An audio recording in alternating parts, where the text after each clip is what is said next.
Good morning, good evening, good afternoon, wherever you are listening or watching from. Welcome back to the Fearless Training Raw Knowledge Podcast with myself, your host, as always, Alex Connor, where we talk everything training, nutrition, and lifestyle, respectively. We avoid the niceties, we avoid the BS, and we uncover the truths. And we perhaps put in alignment and clarity a lot of the tainted and misconceived ideas and notions that are now flourishing and flooding the industry with which we call the fitness industry, or whatever industry you may refer to as it now, because now it's becoming more of a holistic approach, or people have got different names and different ideas, and that's absolutely fine. We've all got our own thoughts, etc. So whatever you want to refer to it as, we're trying to set the record straight and perhaps provide a little better clarity and information going forward for people who want to better approach their physique goals, and also keep it simple for the most part, and remove a lot of the confusion, if you will. Now, just to caveat this episode, I do apologize. The sound quality is not the best. I did record it in a rather echoey space. I thought I'd be able to edit it out a little bit better, but it's still a bit tainted. It's not too bad. Stick with it. This is my bad. I hold my hands up on this one, but I've managed to make it listenable, and you definitely want to be listening in on this one, especially if you've got an interest in nutrition. My guest this week is Lizzy Rawdah, and Lizzy is someone that I've been wanting to get on the podcast for a while now, purely based on the fact that her passion about nutrition and implementation is something that we share, as someone myself who's very fascinated by it, because it is such a large element within health and fitness, but it's also one of the biggest which is misconstrued. It's pulled way out of line. There are some just disgusting protocols out there that people are preaching, or unfortunately people are coming in contact with, and it really is a shame, and it's shocking, because it's damaging a lot of people's health. It's damaging a lot of people's relationship to food, and also to their body in general, psychologically and physically. So this episode is definitely worth a close listen, especially if you have an interest in nutrition and you want to get a bit of grasp around it, and perhaps slay some misconceptions that you may be implementing, and you don't have to. It is simpler than you think. Now, a little bit about my guest. Coach Lizzy is the co-director of Flex Success, starting in the health and fitness industry in 2008 as a personal trainer, which took her on an almost 10-year journey, working with clients face-to-face while completing her degree at Macquarie University in Sydney. Through this journey, Lizzy saw the desperate need of her clients that presented to learn about nutrition in a practical, healthy, understandable, and sustainable way. So began further study in nutrition and established Flex Success in 2014 with her partner, Dean, with a few overlapping years juggling PT and Flex Success.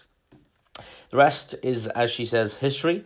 Lizzy held an Australian record in strongman in 2017 and continues her love of strength sports recreationally. Lizzy also typically takes on general population clients, but also helps performance athletes, not necessarily physique, with their nutrition for performance, weight management, and much more, which you will learn about within this episode. Guys, this one, if you really love your nutrition and this is something that you want to get a handle on, definitely listen in, do a little bit of research yourself, take away some notes, perhaps listen to it twice, because this is an area that I'm really passionate about, and I feel that it's just getting way out of line in terms of what is being prescribed within the industry, and what some trainers or even practitioners and doctors and nutritionists are putting forward to their clients, which is quite radical and, to be honest, severely unhealthy. And we need to create an awareness. So this one is definitely a step in the right direction in that respect. Again, you can follow more of what Lizzy and the team at Flex Success does via the links in the description below. They are a very talented group of coaches and athletes respectively, and I think you'll learn a lot from them outside of this episode in general. So without further ado, guys, please enjoy this episode with Lizzy Rawdah.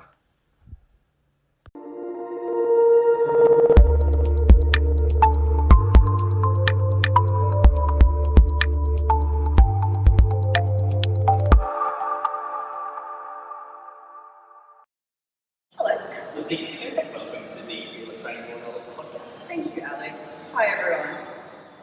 All right, so let's start as we need to go on.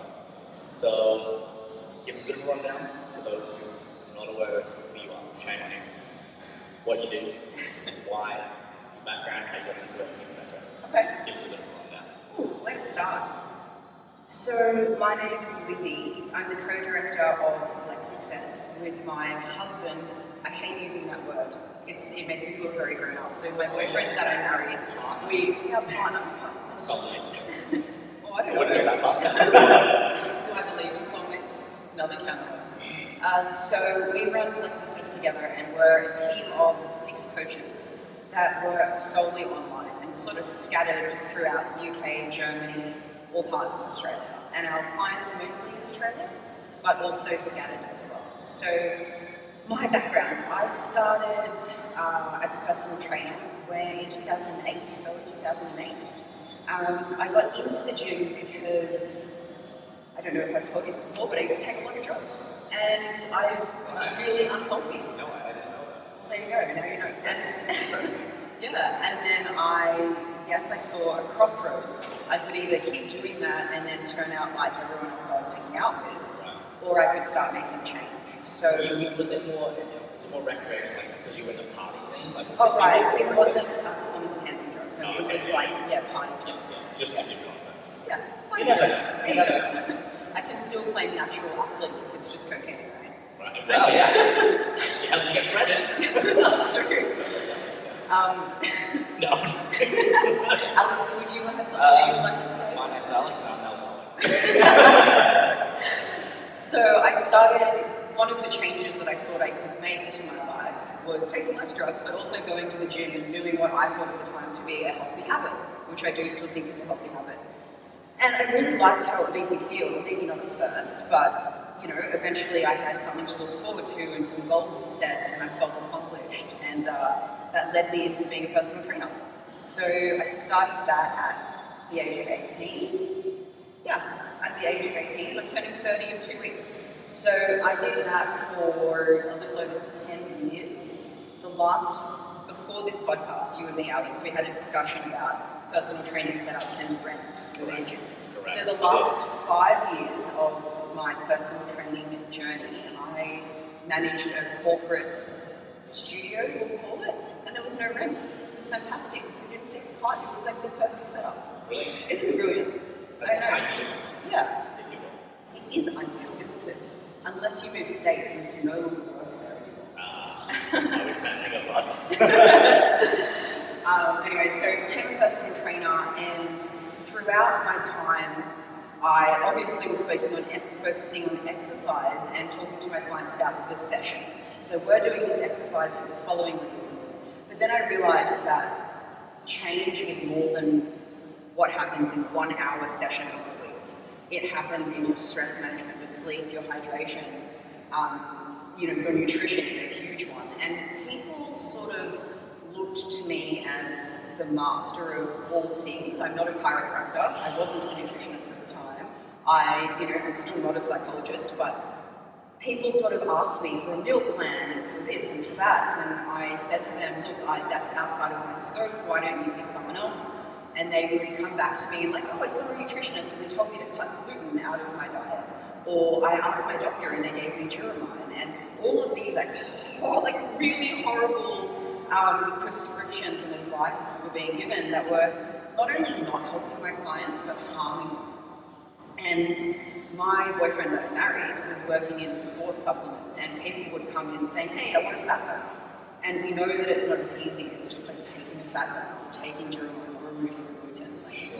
if we're looking at the pyramid of importance, those things are like either not helpful at all, harmful, or just are not going to get you anywhere. 100%. And so when we got together as a couple, I started, expressing to him my concerns about particular clients, and he was telling me about customers that were coming in for fat burners, and people kept asking us to do their diets, and we just thought, let's just get qualified. Let's actually start a business. And we initially intended Flex Success, the name of our business, to be, I guess, a complementary service to what we do.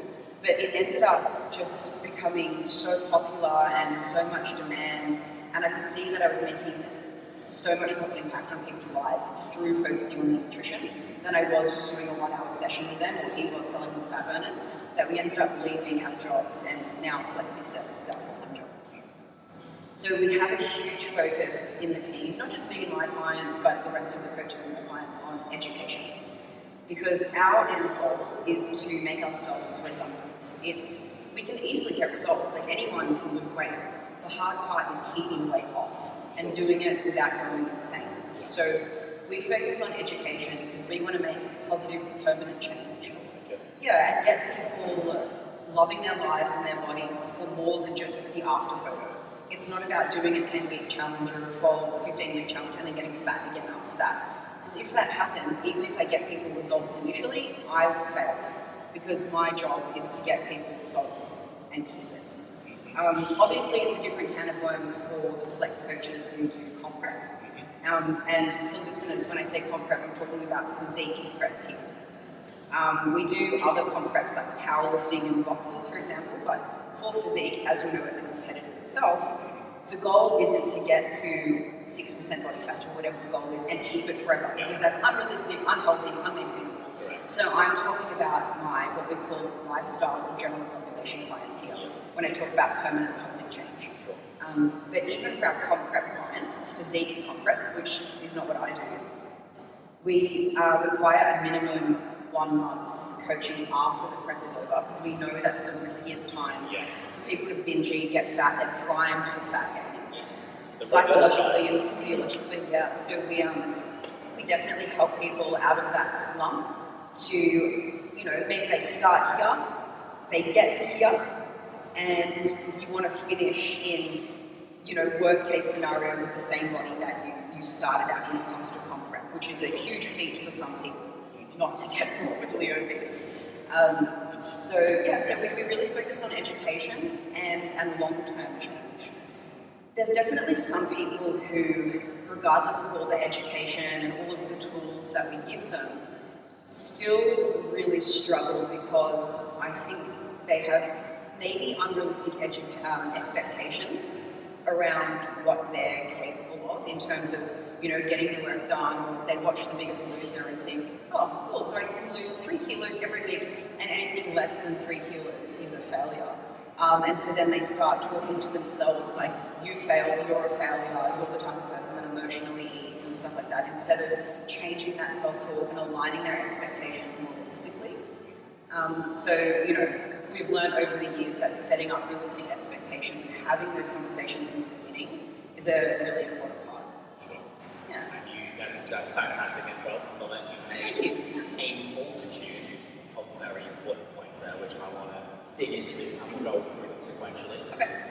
This is part of the reason I want to get on the podcast, because so many of the methods and the systems and the processes which you teach and you ingrain within Flex Success and your coaching is what I'm also very passionate about, and I think this is part of a bit of a micro niche, which is a missing link in the big chain of commands, because although, as you rightly said, we have physique coaches, which is, again, generally training someone to be at that aesthetic best, usually, or then we've got more performance-based and powerlifters and fighting, etc. But the majority really is, and if we look at, again, keywords which I always use, the flexibility, the sustainability, and the enjoyable factors, just to tick those boxes, how it works. So the bread and butter for me, the true definition of success within the realms of health and fitness is to be able to look and feel better than the average, but also to be able to do it over time, so that you're not going back and forth. It is something that you can do. You can go with friends eventually, you don't have to track food, Okay? You don't have to worry about if you miss a session in the gym. It just becomes habitual, just like walking, just like breathing. It should be a given, but somewhere along the way, we've forgotten how to listen to internal hunger cues, we've forgotten how to move and be active, and it's all kind of gone out the window for, again, a variety of reasons. So let's, with all that in mind, talk about some strategies which you use and how you approach your coaching to teach and educate your clients. Because I think that's a key word, like you said, it's about education. The training, the nutrition, from a one-dimensional standpoint can be very, and for most people, only needs to be very simple. Yeah, it really needs to be in depth, and I think that's part of what we do. Right? We have to keep things simple. We have to go, all this stuff you've been fed, let's just put it to one side. Don't forget all of it, because some of it may be useful. But now let's start again from that base, and the pyramid of priority, or the staircase, whatever you look at it from, and let's rebuild it with a solid foundation. Yeah. So I guess how I approach it is, if people are trying to lose weight, I let them know that if you do it right, you only need to diet once. Because I think people get caught in this loop of dieting and failing, and then starting again, dieting and failing, and then starting again. So I teach people that we'll do it right to begin with, and although it does need to be enjoyable, and it does need to be simple, and it needs to be sustainable, there's still sacrifices that you need to make, and there's still things we need to learn. So you mentioned listening to internal hunger cues. I absolutely agree with that, but the reason that becomes problematic is if I'm hungry, and then people think, there's this whole concept of intuitive eating, another can of worms itself. I listen to my body, and our bodies are primed to reach for highly palatable foods. So foods high in fat, high in salt, high in carbs, which also makes them hyperpalatable. We want to eat lots of them, and because they're so dense in calories, I've listened to my body, but somehow I can't lose weight. Or I only eat healthy food, but somehow I can't lose weight. Like, nuts are healthy, seeds are healthy, salmon is healthy, but Jesus Christ, they are heavy in calories. Honey would be another example. So starting with the education, we show people not just what their needs are, but how to fulfill those needs. So I would say, Alex, you weigh 80 kilos, just, 3% body fat, of course. Shred on! And in order to maintain your weight, you need to eat 3,000 calories, just pulling that number out of the air. Sure. And I can go, okay, go. And you'd be like, well, what the fuck? I don't know. Like, what do I do with this? Yeah, like, what do I do with that? Like, okay, I need to eat 180 grams of protein a day. How do I do that? So we don't only teach people what their individual needs are for their individual goal, but also about nutrition and then how that relationship works together. So when people diet once, the next stage is how to maintain that. So as an example, I had a client who had a goal. Her goal just wasn't scale weight, but if we just, reduce it down and say her goal was 62 kilos on the scales, which was part of the goal, I said to her, cool, let's get to 60. Because we know that when we move to a maintenance phase, part of that will be increasing your calories a little bit. And part of those calories are going to be carbohydrates. And when we eat more carbohydrates, glycogen saturation has an effect on your body weight, but not your body fat. So if we get to 62 and then move to maintenance, and then now you're 63, we're like, fuck, what happened? So if we have that, 1 or 2 kilogram buffer, when she gets her period and her weight goes up on the scale, or when, she eats more carbs, or when she doesn't do a good enough poop before she weighs in, like, all of these, can I talk about poop periods? Is that weird? No, all right. No, it's something I talk about with my clients. Yeah. Because again, it's why talk about, like, not just that, but again, diet, just to go back, diet can be a buzzword itself, it doesn't have this negative connotation, it's about reframing it, again, like you said, education, setting expectations. And unfortunately, right, if you say to people, listen to your hunger cues, guess what? They're probably going to get fat if they don't know how to effectively do that. So it's like we have to go back and build it up, right? Yeah. And then the education just quickly around the carbohydrates is, again, people think in a binary approach. They go, weight up means fat up. Yeah, fat up, and weight down must be if that's their goal. Or if it's muscle, it must be muscle. And it's like, there is all these other factors which let's establish, right? There's all these other factors that contribute to weight gain, and it's so true. And I'm constantly having this conversation with clients. I'm glad you bring it up. And it can be a little bit hard for women, I feel, because again, they're a bit more sensitive to the number. And I said, look, the number is only an indication of progress over time, but it's not the only indication, and it's not the only thing we're looking at. Yeah. It's probably going to go up, like you said, when you strength train, when you increase carbohydrate, glycogen storage, inflammation, water. injury, or whatever.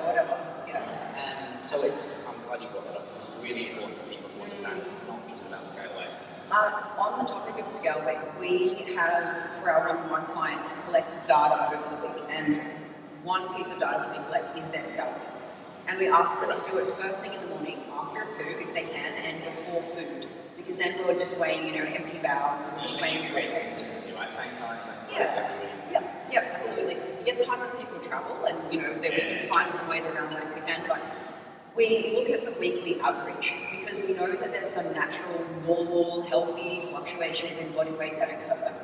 And if we're like, oh shit, I'm 400 grams up from yesterday, I'm 400 grams of fat up from yesterday is what people think. Correct. What did I do yesterday? Shit, I ate that bread with gluten and it was the gluten. So we need to take a scientific approach, but also we need to understand that fluctuations are normal and it's the average over the week that we're looking at.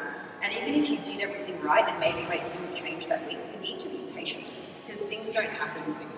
Correct. Especially people who have been overweight all or most of their life and they haven't quite perfected their habits. There is going to be slip-ups and there is going to be less optimal practices that occur. And over time, perfection is never the goal. We just improve them over time. And therefore, scale weight is, so we plot people's weight and it never looks like this. For people listening on audio, I'm drawing a linear line diagonally up to down. It never does. Even the most compliant client in the world is going to have little kinks. But over time, we're looking at the improved change.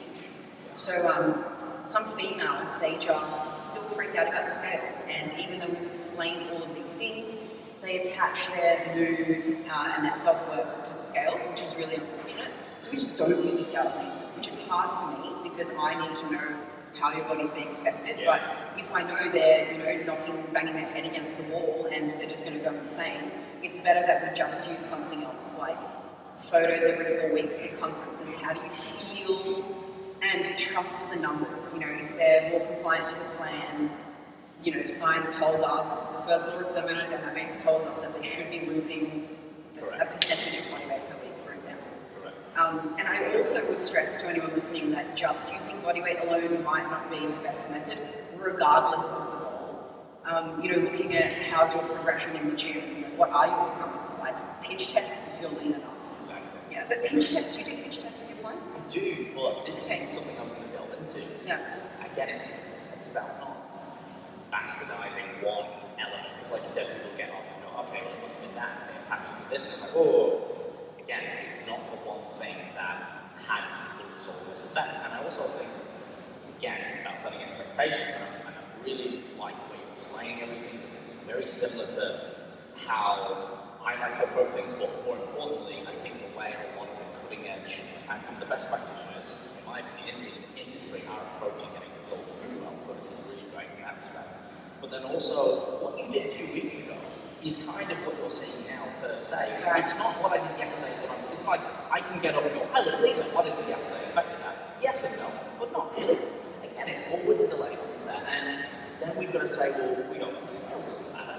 But then we go, but why are you tracking it then? It's like, okay, it doesn't matter, but it's one variable in a number of variables which helps us, again, plot it over time. Yeah. And I kind of explained it, we're not looking at 1 day, we're looking at 6, 12 weeks. We're zooming out and tracking those variables. So for me, going back to the question, pinch test, yes. But what I've found from experience is I have to identify clients and know where are they body fat wise, what are their needs, what are their goals.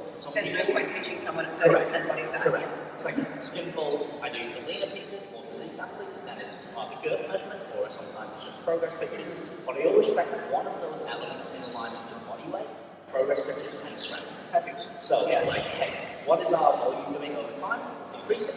What is our body weight doing over time? It's going up and down depending on the goal. And what are our progress pictures? And people go, so I don't need a DEXA scan.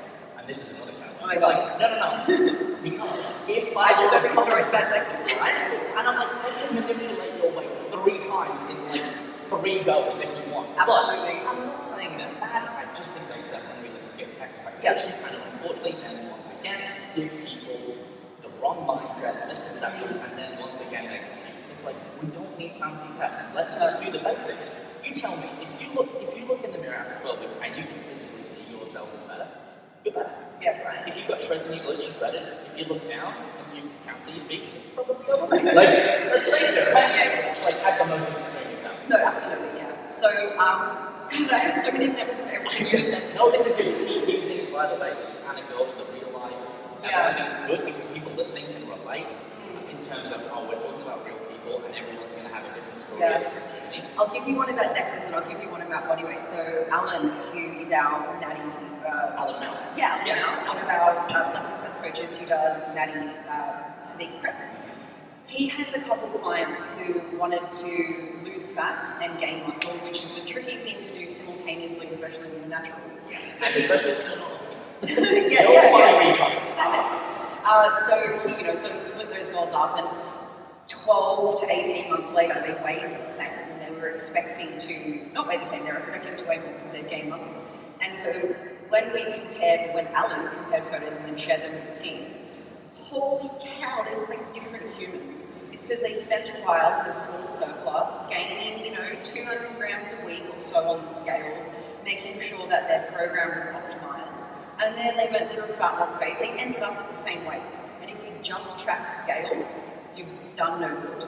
But, it looks like you failed. But when we look at photos, we can see body composition is so different. Way more muscle, way less fat. Shape is entirely different. And they really have succeeded, and it wasn't.